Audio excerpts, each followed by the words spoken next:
Facebook. No sé si ya estamos por ahí transmitiendo. Vamos a dar la bienvenida a las personas que nos siguen en Facebook, YouTube, Instagram, TikTok, cualquier que sea la multimedia plataforma que nos sigue. Le damos la bienvenida. Esta es la Embajada del Reino. El pastor Pedro no está el día de hoy aquí, pero él viene la próxima semana. Por lo tanto, me encomendó a mí la enseñanza del día de hoy. Vamos a hacer una enseñanza corta, algunos 30 minutos. Vamos a tratar de compartir un acontecimiento, una ilustración de una persona, y vamos a tratar de hacer un cierre en la escritura, ¿verdad? Como es lo que nos trae a esta casa el día de hoy. El aprendizaje del Padre y cómo evidenciarlo a Él. Esa es nuestra comisión día a día. Debería decir día a día y no domingo a domingo, que es todos los días, en todo tiempo, en tiempo y fuera de tiempo. El título de la prédica, enseñanza el día de hoy: las cicatrices evidencian al Padre. Las cicatrices evidencian al Padre. La opinión de personas externas no tiene que formar una realidad presente en nuestras vidas. Esto lo dijo el motivador Les Brown, es un norteamericano nacido en Ohio. Dice que las circunstancias no tienen que formar una realidad en las personas o en nuestras vidas. Muchas veces las circunstancias tendemos a creer que siempre va a ser así, y no es así. Es simplemente un tiempo que va a pasar, y de eso debemos de crecer. El día de hoy me traje una herramienta que me va a ayudar un poco en la enseñanza el día de hoy. Como le dije que íbamos a ilustrar una enseñanza.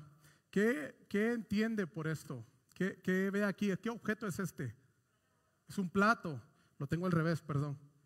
Este es un plato, pero este plato tiene una característica. ¿Alguien me puede decir la característica? Está roto. Es un plato que ha sido quebrado. Es evidente que tiene señas de que ha sido roto. Ha sido molido, quebrado, ha perdido el uso para el cual fue definido, ¿verdad? ¿Lo pueden usar como un plato? No se puede usar como un plato porque no sostiene, ¿no? El uso para el cual fue creado es abolido, no existe ahora, no puede ser plato, es considerado basura ahora. Entonces, con eso en mente, estaba yo estudiando a un tipo de filosofía y técnica que se usa en Japón. Es una costumbre japonesa basada en reparar cualquier tipo de artesanía, ya sea, tiene que ser obviamente hecha de clay, de barro, que puede ser quebrada. Cualquier tipo de artesanía, puede ser un jarrón, un plato, un vaso, una jarra, cualquier tipo de objeto que sea hecho de esta artesanía. La práctica es en repararla. A la práctica se le conoce como el kintsugi. Kintsugi es una práctica en reparar algo roto, pero la particularidad de esto es que es reparado mediante oro o plata. Tiene que ser tejido y vuelto a restaurar. No sé si me pueden proyectar una de las imágenes que tengo yo ahí. Tengo una imagen como evidencia de lo que es el kintsugi. Este era un plato que fue quebrado y es evidentemente que ha sido reparado. ¿Qué características usted observa en este plato que lo hacen único? Está pegado, ¿verdad? Pero tiene una característica en ese pegamento: ha sido restaurado. ¿Qué es lo que tiene? Oro. Ha sido restaurado con oro, con una especie de oro molido y pegamento. Esta es la práctica japonesa kintsugi, es como se le conoce, en reparar un objeto de tal manera que este plato tiene más valor de lo que era su estado pasado. Ahora vale mucho más. Un plato de estos vale como algunos $450 o $500 más o menos, porque ha sido reconstruido. Yo puedo caracterizar que este plato es ahora más bonito. A mí en lo particular me gustan la evidencia de cómo fue roto. ¿Puede usted definir punto por punto dónde fue que fue quebrado? ¿Cuál fue el defecto o cómo se partió? ¿Me dan otra imagen? Y mire, este es un plato igualmente, que es un jarrón, perdón. Usted puede evidenciar esas cicatrices, por así llamarlo, pero están bañadas en oro ahora. Lo ha vuelto más bonito de una manera que se aprecia precisamente el defecto en el plato, pero que ahora es una virtud, es algo valioso, es algo que le da una esencia única. Una de las características también es que este plato ahora es más fuerte, o este jarrón. Si usted lo bota al suelo, lo puede romper, pero requiere de una fuerza más fuerte para hacerlo, porque ha sido pegado y ha sido reconstruido. Las cicatrices que tiene han sido pegadas con una especie de oro que es el oro más valioso, valuado acá en la tierra, y es lo que lo hace más fuerte y de un valor más alto. Entonces, vimos estas fotos y ahora me dirá, ¿a dónde vamos con lo del plato roto y a dónde vamos con la reconstrucción de un plato roto bañado en oro? Y es por eso que pues es necesario entrar en materia, ¿verdad? Y ir a la Biblia, porque es lo que nos trae el día de hoy acá. Vamos a ir a un capítulo que es el libro de Juan, Nuevo Testamento, el último de los evangelios, capítulo 20, a versículo 27. Y como le digo, vamos a tratar de hacer un mensaje corto de manera que lo podamos entender, porque es sencillo, pero si manejamos intencionalidad lo podemos entender, digerir y en base ponerlo por práctica. Juan 20, versículo 27, ¿lo tiene? Y yo creo que es necesario el tomarlo desde el 24 para que nos dé un poco de contexto de lo que estaba pasando ahí. Se lo leo. Pero Tomás, uno de los 12, llamado Dídimo, no estaba con ellos cuando Jesús vino. Le dijeron pues los otros discípulos: al Señor hemos visto. Él les dijo: si no viere en sus manos la señal de los clavos. Este es Tomás hablando a los otros discípulos. Si yo no viere en sus manos la señal de los clavos y metiere mi dedo en el lugar de los clavos y metiere mi mano en su costado, no creeré. Tomás le está diciendo a los otros discípulos: si yo no viere sus manos y metiere mi mano en el costado, no creeré que le han visto. 8 días después estaban otra vez sus discípulos dentro y con ellos Tomás. Ahí estaba Tomás. Llegó Jesús estando las puertas cerradas y se puso en medio y les dijo: paz a vosotros. Seguimos en el 27, que es donde está la cereza de todo del pastel, ¿verdad? Y yo realmente creo que es la máxima expresión de la restauración de nosotros en Cristo. Aquí, pon aquí tu dedo, le dice Jesús a Tomás: pon aquí tu dedo y mira mis manos, y acerca tu mano y métela en mi costado, y no seas incrédulo, sino creyente. ¿Qué entendemos por esa referencia de Jesús hacia Tomás? ¿Por qué le dijo: mira mis manos, mete aquí tu dedo, toma tu mano y métela en mi costado? ¿Qué estaba viendo ahí? Evidentemente eran las marcas de la crucifixión de Cristo Jesús, ¿verdad? Cuando Él fue crucificado. Y para Tomás le era necesario, era extremadamente necesario ver las marcas de los clavos y ver el costado donde fue la daga clavada en Jesús. Ahora vamos a tomar más contexto. Este versículo 20 de Juan nos habla de un Jesús que ya había sido escupido, vituperado, que ya había hecho un calvario, que había llegado a la cruz, que había sido muerto en la cruz, bajado de la cruz, sepultado, después puesto bajo tumba, a los 3 días resucitado, y después de la resurrección se aparece a los discípulos. Entonces esto quiere decir que Cristo ya había sido levantado. Jesús ya había sido levantado como Cristo en un cuerpo glorificado, en un cuerpo restaurado, no por sus fuerzas sino por las del Padre, ¿verdad? En ese cuerpo restaurado aún podemos evidenciar las marcas que tiene Cristo en su cuerpo. Las marcas, como le dije al principio del título, las cicatrices evidencian al Padre, y esas cicatrices a veces son necesarias en nosotros, con las personas, para que crean. Por lo menos el acontecimiento de Tomás está grabado en la Biblia, y hasta el día de hoy a Tomás se lo conoce como el apóstol incrédulo, que no creyó. Pero fue la medida de las marcas de Jesús en las manos que lo hizo creer. Entonces, creo yo que si acabara aquí el mensaje, lo pudiéramos entender.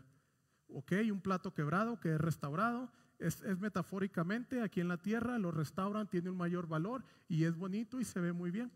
Cristo fue golpeado, fue vituperado, fue crucificado, fue dañado en la daga, en el costado por una daga, y su cuerpo fue resucitado y glorificado, y eso nos evidencia que Él es Cristo. Entonces sí, las cicatrices evidencian al Padre, o sí, las cicatrices dan testimonio de lo que nos habita a nosotros. Pero como no podemos basar un texto, una prédica o una enseñanza de un solo texto bíblico, tenemos que remontarnos en la Biblia e ir por diferentes pasajes. Y eso sería, podemos ir por ejemplo, tengo demasiados libros, capítulos, pero vamos a tomar Génesis 32:22. En Génesis 32:22 es el Antiguo Testamento, el principio, y podemos ir hasta Adán. Si queremos podemos ir hasta Adán. Adán fue hecho a imagen de Dios, en el principio del principio. Esa imagen fue distorsionada porque él obviamente fue engañado, ¿verdad? Por la serpiente y tomó del fruto que no debía. Ese Adán cayó en pecado, y por causa de Adán toda la descendencia estaba bajo pecado. Entonces ahí podemos ver una obra completa que era Adán, perfecta, la imagen de Dios, quebrada y perdida en el propósito para el cual fue hecha. En Génesis vemos a Jacob. Jacob pelea con el ángel. Este es el acontecimiento donde Jacob estaba huyendo de su hermano porque lo estaba buscando para matarlo. Y Jacob tiene un altercado con el ángel de Dios, dice la Biblia. Dice que peleó toda la noche hasta el amanecer. Y cuando era necesario que estaba rayando el sol y tenía que irse, entonces el ángel dice que tocó a Jacob en el muslo y lo descoyuntó. Esa fue, creo yo, que un acontecimiento para Jacob que lo marcó por toda su vida. La Biblia no menciona, pero creo yo que Jacob desde ese día en adelante cojeaba o tenía algún tipo de desconfrontura o de algún tipo de impedimento físico en su caminar, por cuanto el ángel lo tocó y lo descoyuntó. Es lo que dice, porque hasta el día de hoy los judíos no comen de esa parte del animal, sea res, no comen puerco obviamente, pero no le comen el muslo donde fue tocado a Jacob. Y desde ese día se le cambió el nombre a Israel. Por lo tanto ahora lo conocemos como Israel. Jacob ahí con un impedimento físico, por así llamarlo. Hay impedimentos mentales, emocionales, físicos, y pueden existir los dos o los tres simultáneamente. En Éxodo 4:10 nos remontamos a Moisés, donde Moisés está apacentando ovejas de su suegro Petro, y está en el desierto y de repente se le aparece una zarza ardiendo, la zarza que no se consumía. En la zarza estaba Dios, empieza un diálogo entre ellos, ¿verdad? Dios le dice a Moisés, quítate tus sandalias porque el lugar donde pisas es santo. Y en ese transcurso de diálogo, Dios le dice a Moisés que él va a ser el liberador, o lo invita a que sea el liberador de Israel, de Egipto, de mano de Faraón, para que saque a su pueblo de la opresión de Faraón. Pero Moisés le empieza a poner una cuestión de cosas y le empieza a decir: es que yo no puedo, y qué haré cuando no me crean, es que yo era uno de ellos y me van a matar si me miran. Y en una de esas cosas le dice que yo soy que he sido lento para hablar, que desde niño no he tenido un impedimento de habla. Quiere decir que Moisés, algunos estudiosos de la Biblia especulan que era tartamudo, pero la Biblia dice que era lento para hablar, que no tenía facilidad de palabra. Dios le dice a Moisés, no le dice: desde hoy se te cura ese mal, o desde hoy tienes una mejor habla, o no vas a tener ese impedimento. Dios le da una ayuda que es Aarón, le dice: Aarón hablará por ti. Pero a Moisés no lo sana de eso. Moisés desde ese día en adelante yo estoy seguro que seguía con el mismo impedimento, pero aún así con ese impedimento Moisés fue capaz de sacar al pueblo, el gran libertador, al pueblo de Israel de la mano opresora de Faraón. Con esa insuficiencia o con ese quebranto o con ese defecto o cicatriz, como usted lo quiera llamar, Moisés fue capaz de hacer eso, y ahora lo tenemos en la historia como el gran libertador, el gran Moisés. Primera de Samuel, capítulo 17. No le voy a leer todo el capítulo, pero en ese capítulo está la historia que todos conocemos, donde el gran David, el pastor de ovejas, peleó contra el gran guerrero, Goliat, el hombre preparado para la guerra, el hombre que medía 2 y tanto de estatura, un hombre que fue creado y hecho para el combate. Y David, el pastor de ovejas, el que su único oficio era el cuidar las ovejas de su padre. Pero esa circunstancia que tenía David, que era el de ser pastor de ovejas, no le impidió a él creer que él era capaz de vencer al gran guerrero que era Goliat. Entonces, ¿a dónde quiero llegar con esto? Quiero llegar que los impedimentos o las cicatrices o las cosas que usted o crea o allá en el mundo le hagan puesto a usted de decir que no es capaz, que no es suficiente, que no haces bien esto, que no haces bien el otro, que esta incapacidad física, mental o emocional no es motivo para que el potencial que hay en usted lo ponga por obra. Dios lo ha equipado y le ha dado todas las armas para que usted pueda ser ese gran varón de Dios, para que lo pueda evidenciar, no solo acá en la iglesia, pero allá afuera. Todos los milagros, si nos vamos al Nuevo Testamento, hay demasiados milagros y muchos de ellos los conocemos todos nosotros, ¿verdad? Todos esos milagros no hubieran podido haber sido milagros si no hubiera visto una incapacidad en todas las personas a las cuales les fueron hechos los milagros. Si no hubiera visto un ciego, no hubiera visto un milagro. Si no hubiera visto un paralítico, si no hubiera visto una mujer con flujo de sangre, si no hubiera visto una viuda, si no hubiera visto las personas con impedimentos, eran físicos metafóricamente en el Nuevo Testamento, endemoniados, pero representaban algo muy importante, que era necesario eso para que el Cristo se glorificara en ellos. Entonces, si no hay un milagro, el milagro es igual a algo quebrado que ha sido restaurado. Nosotros hemos sido hechos nueva vida, nueva criatura. Y le digo esto porque a través de la Biblia podemos ver pasaje tras pasaje donde Dios nos habla que somos hechos nueva criatura, que hemos sido restaurados, que Él nos ha hecho un vaso nuevo, que se ha depositado Él en nosotros. Y aquí voy a hacer un paréntesis para platicarle una historia muy rapidito de una persona que vivía en Nueva York. Este abogado se llamaba Frank. Frank vivía en la ciudad de Nueva York, que es una ciudad destacada por ser muy fría. Frank era un abogado muy capaz, muy pudiente, con una habilidad de defender el caso civil como ningún otro. Pero Frank tenía una desventaja en sus palabras de él. La desventaja era que era un hombre que sufría de una enfermedad que se llamaba hiperhidrosis. El hiperhidrosis consiste en un sudor excesivo sin ninguna razón. Un sudor excesivo sin ninguna razón. No tenía usted que estar corriendo o haciendo ejercicio o caminando, simplemente el cuerpo empieza a respirar o a emitir esa agua, ese líquido del cuerpo. Hiperhidrosis, sudor excesivo. Frank era el mejor en su oficio, como abogado de caso civil, el mejor. Pero siempre que se paraba a dar una enseñanza, a defender un caso con un cliente, desafortunadamente su sudor era tanto que su camisa se mojaba. El sudor le escurría por sus pies y sus calcetines acababan empapados. Era un sudor excesivo y sufría demasiado. Y ese sudor excesivo siempre lo mantenía a él atado a algo, a eso. Y en el momento de elaborar su caso, de hacer su defensa, de exponer su caso, su tesis, ese sudor lo mantenía atado atrás de su mente. Y por alguna razón siempre lo mantenía cautivo.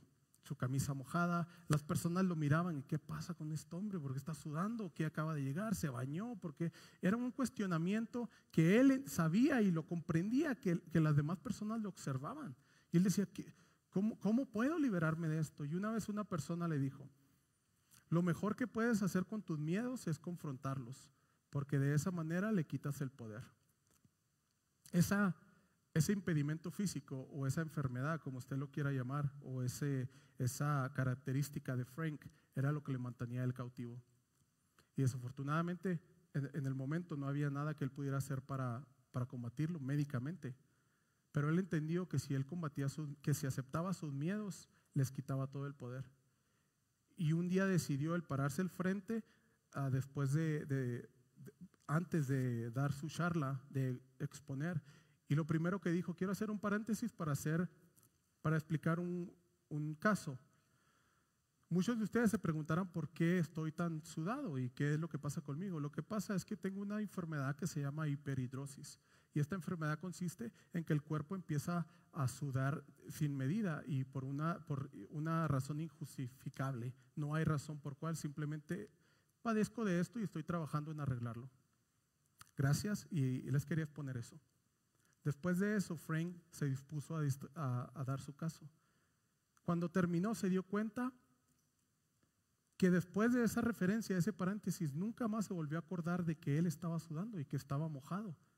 Y en las personas había un asombro de decir: con qué capacidad de dar su charla de este abogado que está totalmente mojado y no se ha dado cuenta. O sea, ¿cómo puede hacerlo? Fue un asombro, fue un motivo de respeto, fue un motivo de decir: wow, qué impresionante. Un hombre que está empapado en sudor, dando su caso, que no le parece ninguna molestia, pero es porque él ya le había quitado el poder a eso que lo mantenía atado. No se volvió a acordar jamás que estaba empapado en sudor. No lo cuestionaba en su mente. Detrás de su mente no estaba eso de que estoy sudando, me estoy viendo, porque es un impedimento. O sea, es algo. Yo me imagino el estar sudando ahorita aquí y que ustedes se pregunten: ¿por qué está sudando si no hace frío, no hace calor? ¿Sí me explico? Entonces, esos impedimentos muchas veces nos condicionan y creemos que nuestra realidad es esa, pero no lo es. No solo por eso, sino porque Cristo ya nos ha dado los argumentos necesarios, nos ha dado todas las armas necesarias para poder avanzar de eso, en donde Él nos dice que somos más que vencedores, que nuestros pecados han sido perdonados, que la sangre fue derramada por nosotros, que somos odres donde Él se deposita, que hemos sido lavados, que hemos sido restaurados, que hemos sido hechos nueva criatura. En 2 de Corintios, vamos a ir a 2 de Corintios 11:24, con todo lo que era Pablo y todo lo que hizo. Pablo nos da evidencia de los vituperios, del naufrago, de las veces que fue azotado, de cuántas veces se creyó por muerto. En 2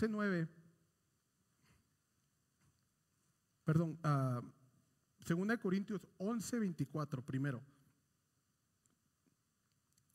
11:24, Pablo nos da todo un acontecimiento de cuántas veces ha sido azotado, de 3 veces había sido apedreado, 3 veces padeció naufragos, una noche que había estado náufrago en alta mar, y así hasta el capítulo 30, ¿verdad? Pero en el capítulo 30, Pablo nos dice: después de todo esto, después de todas estas cosas que me han ocurrido, si es necesario gloriarse, me gloriaré en lo que es mi debilidad. El Dios Padre nuestro Señor Jesucristo, quien es bendito por los siglos, sabe que no miento. Si es necesario gloriarse, me gloriaré en lo que es mi debilidad. Cuando nos gloriamos en lo que es nuestra debilidad, hace referencia a darle esa debilidad a Cristo y dejar que Él sea a través de eso. Ese plato que mostraba, usted ya no se fija en el plato. Ninguno de nosotros, después de que ha sido restaurado, nos fijamos en el plato en sí como objeto, pero nos fijamos en las diferentes grietas, en los diferentes quebrantos que tuvo este plato, porque llaman la atención, porque han sido restauradas, porque obtienen eso. Y es lo que está diciendo Pablo aquí: si había algo en que gloriarse, después de todo lo que pasó, se gloriará en su debilidad. Porque en esa debilidad es donde nosotros damos testimonio del que nos habita. En la debilidad, cuando dejamos que Él actúe en nuestra debilidad, es cuando nosotros podemos evidenciar al Cristo, al Padre, que es en nosotros. En 2 de Corintios, en ese mismo libro, capítulo 12, 9, Pablo habla de su aguijón. Todos sabemos que Pablo padecía algún tipo de molestia en su carne, que dice él respecto a cuál 3 veces he rogado al Señor que lo quite de mí. Pablo rogaba al Señor que por favor le quitara ese aguijón en su carne. Y el Señor, todos conocemos ese en el versículo 9, ¿qué le dice el Señor? Y el Señor me ha dicho, dice Pablo, bástate mi gracia, porque mi poder se perfecciona en la debilidad. El poder de Dios se perfecciona en nuestra debilidad. Desafortunadamente, al transcurso de mi crecimiento, había diferentes cicatrices en mi vida. Creo que una de las más fuertes que puedo confiar con ustedes ha sido la falta de una figura paterna en mi vida. Y desafortunadamente mi mamá trató de llenar ese vacío, ¿verdad? Pero fue una llenura de alguna manera errónea, porque pues estaba llenando un papel que no le correspondía a ella. La figura del padre era muy importante en mi crecimiento y desafortunadamente lo padecí. Pero ahora he entendido, por muchos años batallé con eso, pero ahora he entendido que el padre no es mi padre terrenal, que le debo el respeto, ¿verdad? Pero que el padre es mi padre que me habita, mi padre que me creó, mi padre que me conoció desde antes de la fundación del mundo. Él es mi padre y él día con día me enseña y me da esa autoridad y esa llenura y ese orgullo de poder pararme hoy el día de acá y dar esta enseñanza. Entonces, muchos de nosotros tal vez batallemos con diferentes cosas, pero debemos de estar seguros que hemos sido restaurados, que en nosotros el pecado no habita más en nosotros, que somos hijos de un nuevo pacto, que cualquier cicatriz, que cualquier cosa con la cual vengamos batallando o no hemos entendido ha sido restaurada. Hay una escritura que es en 2 Corintios 4:7. En 2 Corintios 4:7, Pablo nos habla sobre el oro puesto en vasos de barro. 2 Corintios 4:7. Pero tenemos este tesoro. ¿Cuál tesoro?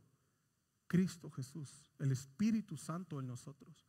Pero tenemos este tesoro en vasos de barro. ¿Cuáles son los vasos de barro? Los vasos de barro somos nosotros. El cuerpo mismo, nuestro entorno, lo que nosotros somos en cuerpo. Ese es el vaso de barro. Pero este tesoro lo tenemos en vasos de barro. ¿Para qué? Para que la excelencia del poder sea de Dios y no de nosotros. Es importantísimo cómo el diseño, Dios todo lo que diseña lo diseña con un propósito. Es para que la excelencia del poder sea de Dios y no de nosotros. Pero hay algo importantísimo aquí en este texto bíblico que es al principio. Pero tenemos este tesoro en vasos de barro. Quiere decir que el Espíritu Santo es el tesoro, el cual tenemos en nuestros cuerpos. Si entendemos que el tesoro que tenemos en nuestros cuerpos es el Espíritu Santo, ¿cree usted que el Espíritu Santo no puede empezar a remendar todas esas cicatrices? ¿No puede empezar a llenar esos diferentes quebrantos, esas diferentes características de las cuales padecemos? Esos daños, cualquier que sea la circunstancia, el Espíritu Santo lo va a empezar a hacer, no desde afuera hacia adentro, sino desde adentro hacia afuera. La falta del perdón, el orgullo, la envidia, cualquier cosa con la cual el abandono, si alguno de nosotros padeció de abandono, Cristo lo puede llenar, porque el Espíritu Santo, el tesoro de Él está dentro de usted y en base a eso Él lo llena. Podemos ser hechos nueva criatura. Mateo 26:28. Le voy a pedir que vaya a Mateo 26:28 porque ahí es donde tenemos la evidencia del pacto y qué fue la forma en la cual utilizó Cristo para que nosotros pudiéramos llegar aquí. Mateo 26, versículo 28. Porque esto es mi sangre del nuevo pacto, que por muchos es derramada para remisión de los pecados.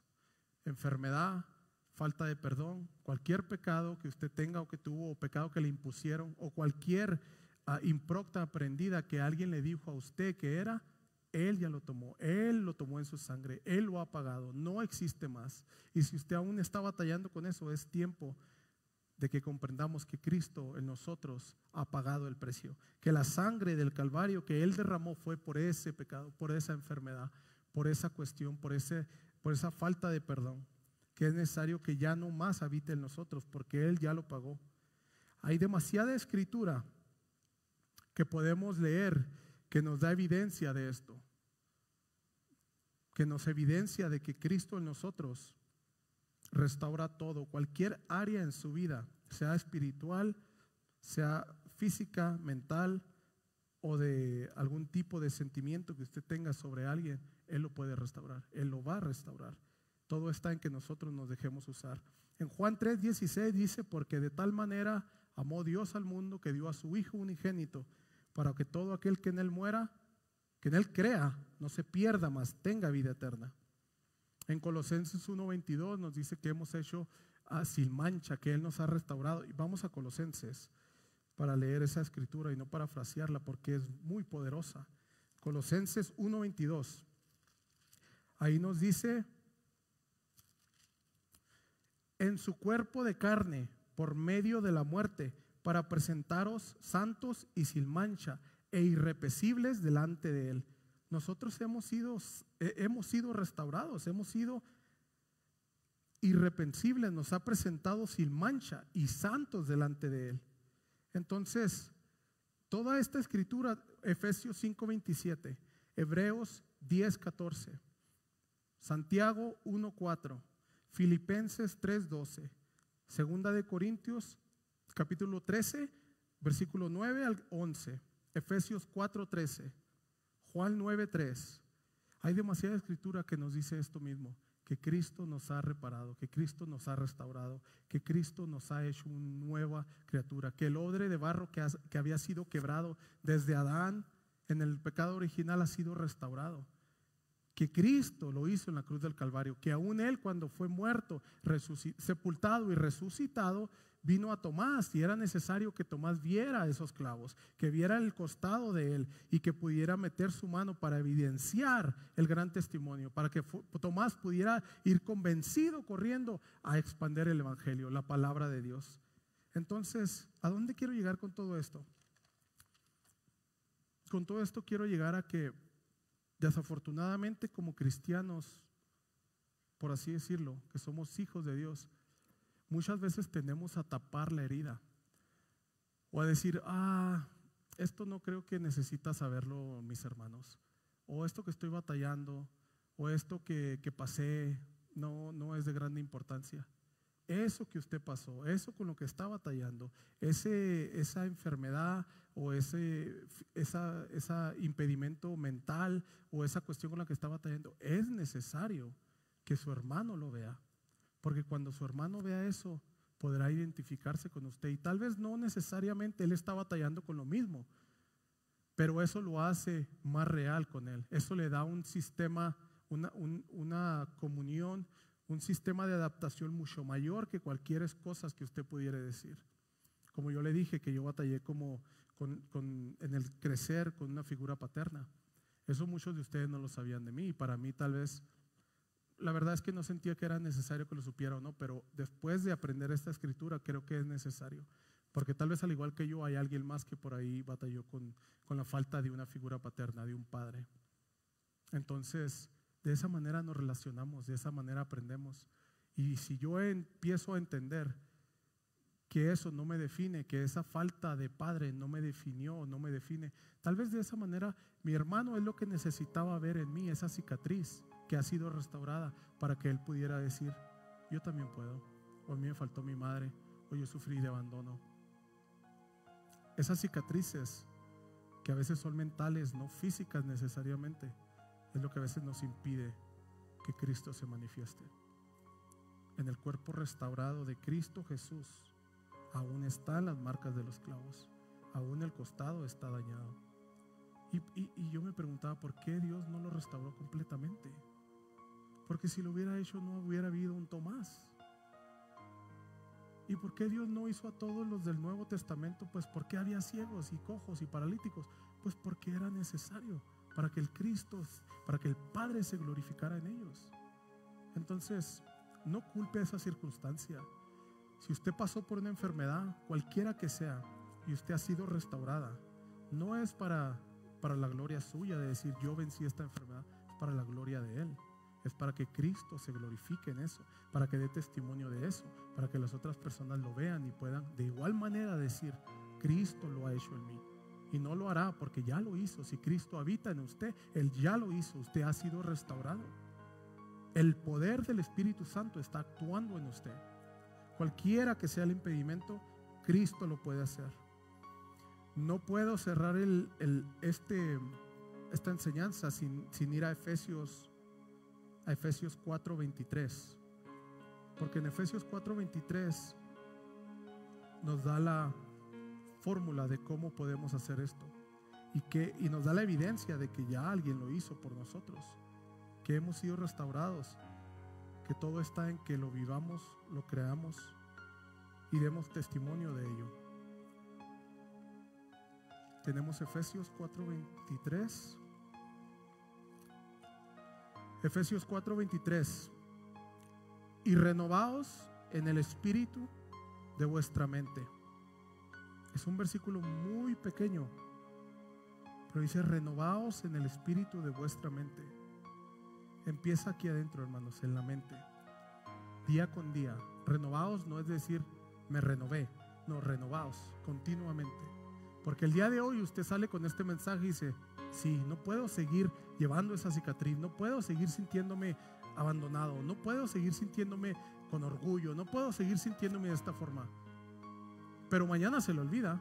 Por eso es que dice: renovaos en el espíritu de vuestra mente continuamente. El día de hoy, el día de mañana, pasado mañana, dentro de un año, y usted se sigue renovando por medio del espíritu, pero en nuestra mente.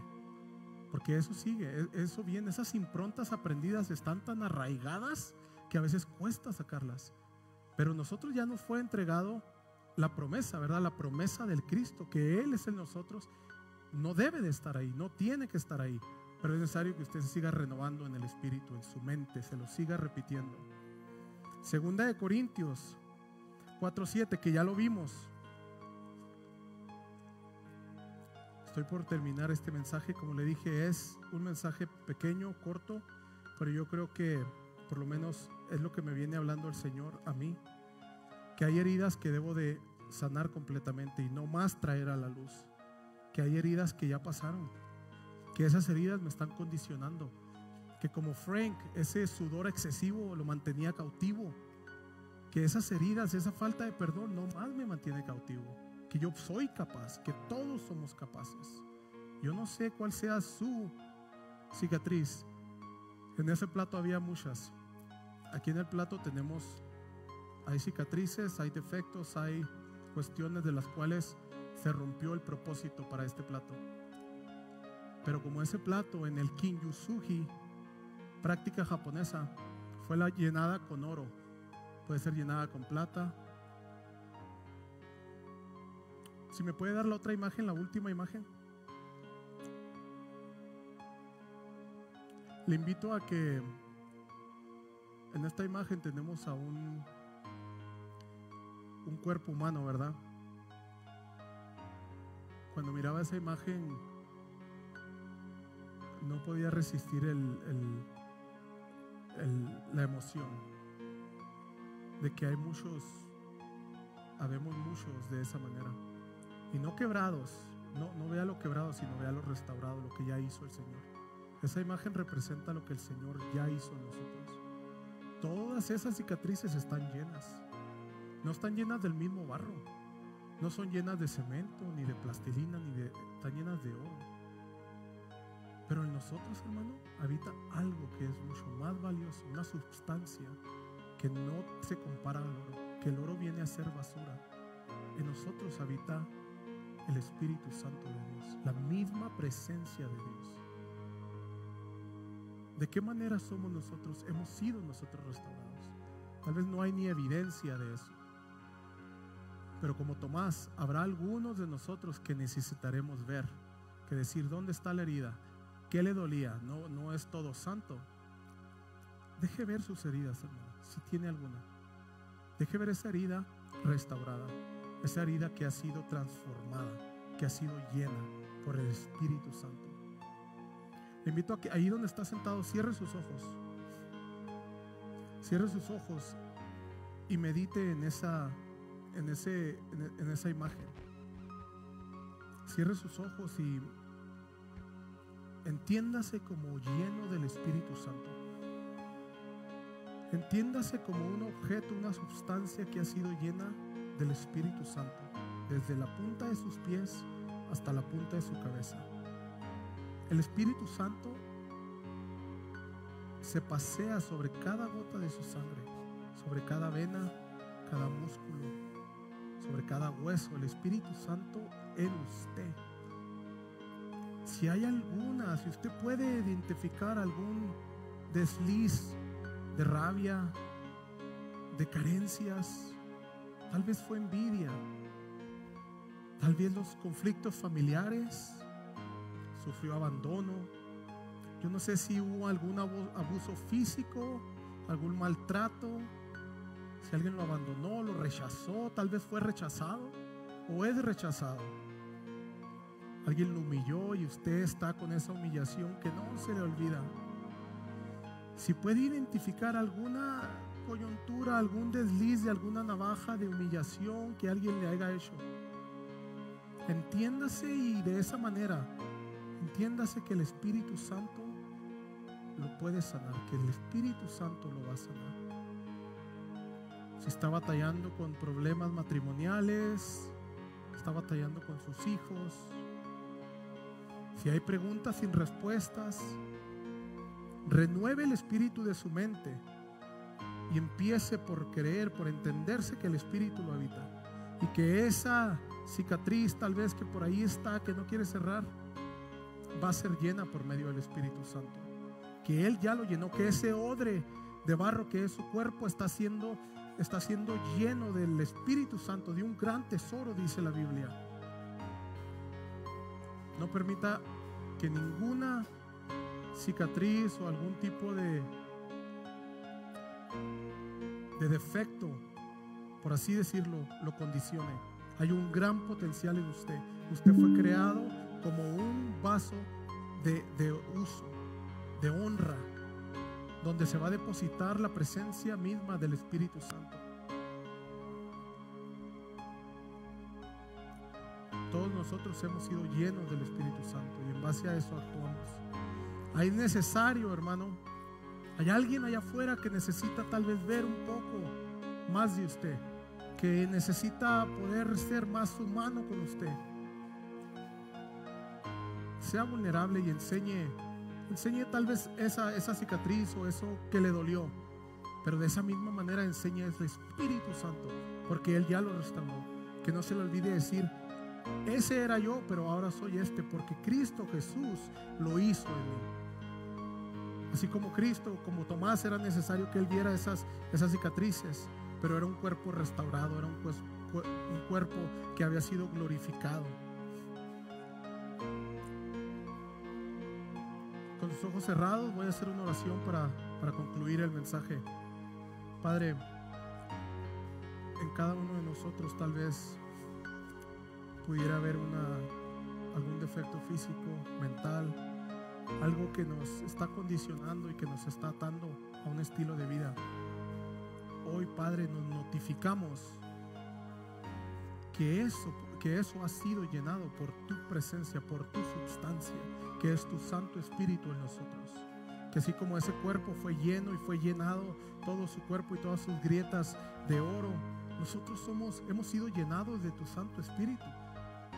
Poseemos eso dentro de ti, Padre, dentro de nosotros, tú en nosotros, que tú eres aquel que lo llena todo en todos. Te agradecemos por este tiempo, Señor, porque en medida comprendemos esta enseñanza, Señor, nos hacemos más capaces y podemos evidenciarte a ti, Señor. Que las cicatrices no más nos van a condicionar. Que cualquier que sea esa cosa con la cual vengo batallando, no más me va a mantener cautivo, sino que hemos entendido que tú ya lo has llenado, que tú lo estás restaurando, que en ti somos nuevas criaturas, y que si es necesario que mi hermano pueda ver un poco de eso que padecí, que lo vea, pero desde una perspectiva de restauración, desde una perspectiva donde él va a ser mejor, donde él ha sido cambiado, él ha sido lavado para una nueva criatura. Te agradecemos por el tiempo, por lo que nos has dado el día de hoy. Creemos que tu Espíritu en nosotros, que en base a eso nos movemos y que continuamente seguimos llenándonos de ti conforme entendemos y comemos de Cristo. Queremos ser parte de algo mayor que nosotros, y ese eres tú, Señor, tú en nosotros. Te agradecemos por este tiempo, gracias por tu enseñanza, y entendemos que somos hechos nueva criatura y que todo lo que tú haces